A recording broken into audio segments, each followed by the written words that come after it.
But when we created the American Republic with the idea that the individual is greater than the government, that the individual, which has an immortal soul, can live forever, the government is just an artificial creation based on force, we accepted the notion that this was liberty granting power.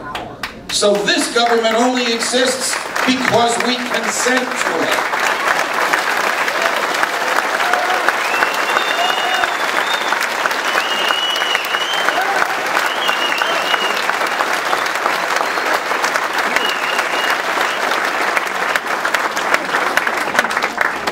Unfortunately, after 8 years of the experiment, they would start the trend toward totalitarianism, which brings us to the fascism and socialism and loss of liberty, which we suffer from today.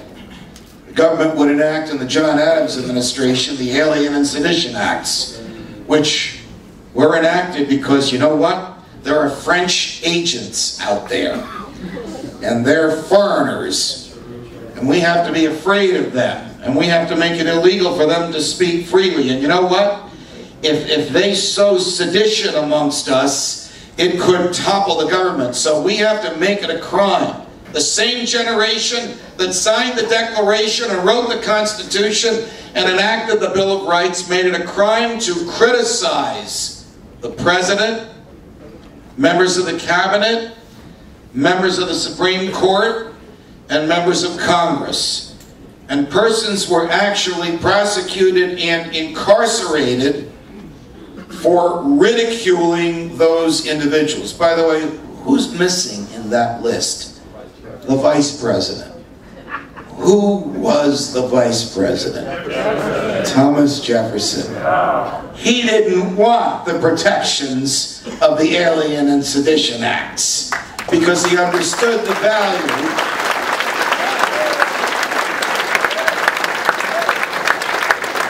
understood the value of a free market in ideas. And of course, when he became president, he refused to enforce the Alien and Sedition Acts and let them expire of their own dead weight. But the concept of an Alien and Sedition Act in wartime began a pattern which we have seen in wartime even up to the present day. The worst president in American history is Abraham Lincoln. Yes.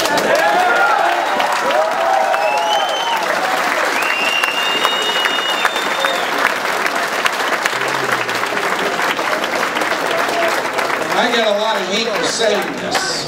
I get a lot of heat for saying it. I will say it again. The worst president in American history was Abraham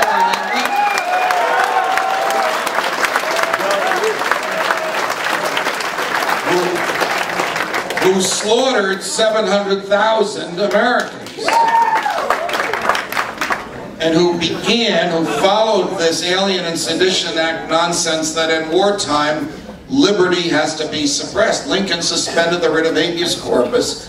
Lincoln locked people up for speaking out against his administration of a war, including a notorious case involving an unfortunate congressman named Clement Vallandigham from Ohio, about which Tom Woods and other historians could speak for hours. It's a horrific case. After Lincoln's death, a Supreme Court essentially appointed by him would rule unanimously that the president doesn't have the power to suspend the writ of habeas corpus and doesn't have the power to try civilians before military tribunals, as long as the federal courts are able to sit, as long as the riots in the streets are not so severe that the judges can't get to their courtrooms. In World War I, Woodrow Wilson, who was president of my alma mater in his earlier years, presided over the Espionage Acts, which are still good law, and which make it a crime to say things to encourage people not to do their civic duty, whatever that means. A guy named Abe Gitlow threw leaflets in Yiddish out of a tenement in Lower Manhattan, and those leaflets encouraged people not to go to work. And because some of the people who didn't go to work worked in the arms industry, he was prosecuted for violating that act, and he served time in jail because of what he wrote in Yiddish on pieces of paper that ended up in a gutter in New York City. Their fear at the time was anarchists. Today they call anarchists enemy combatants. History just repeats itself over and over and over again. And of course, FDR locked up 10,000 Italian Americans in New Jersey and Nevada. You might not have known that, along with 120,000 Japanese Americans on the West Coast because of their ancestry. No crime, no charge, no judge, no jury, just locked up, separated from family, loss of property, loss of business, loss of dignity, loss of liberty, and the Supreme Court, in one of the worst decisions in modern American history, about which my friend Tom Woods, who will speak shortly, has written a masterpiece explaining this excess, condoned this awful decision by FDR, which he didn't even have the courage to sign himself, but had a general sign it. Now we come to 1977 in the Carter administration, and they act a monstrosity called FISA. And FISA basically takes the Fourth Amendment and says we're going to cut a hole in it. Jefferson and Madison insisted on the Bill of Rights. They insisted on the quintessentially American amendment, the Fourth Amendment, which guarantees, next to the right to live, the greatest of all rights, as Justice Brandeis called it, the right to be left alone.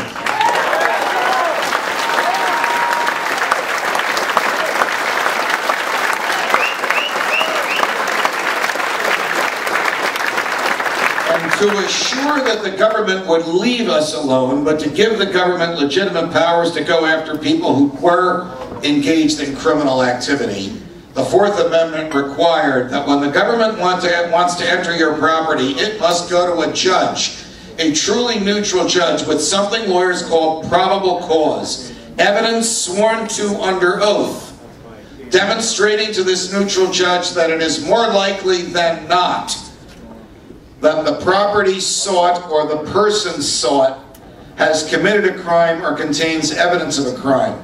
That system, with the exception of wartime, worked pretty much for 200 years until FISA came along, and the Carter administration, in a perverted effort to correct what Richard Nixon got away with during Watergate, which is the attitude that if the president says it, it must be lawful. If the president does it, therefore it's lawful.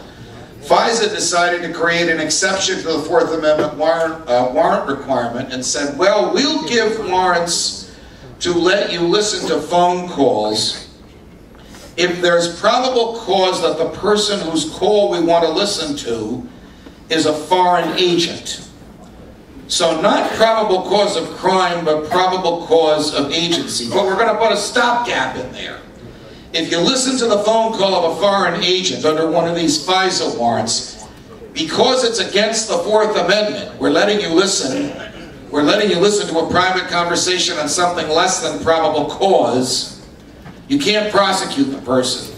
So if you're listening to a phone call from the janitor in the Russian embassy, and it turns out he's really a general in the KGB who beats his wife, you can't prosecute him for wife beating, and you can't prosecute him for espionage because the phone tap is illegal. The only thing you can do is throw him out of the country. That, of course, is how FISA started out. Ultimately, FISA would change all of the requirements under the Patriot Act, probably the most abominable piece of legislation since the Alien Sedition.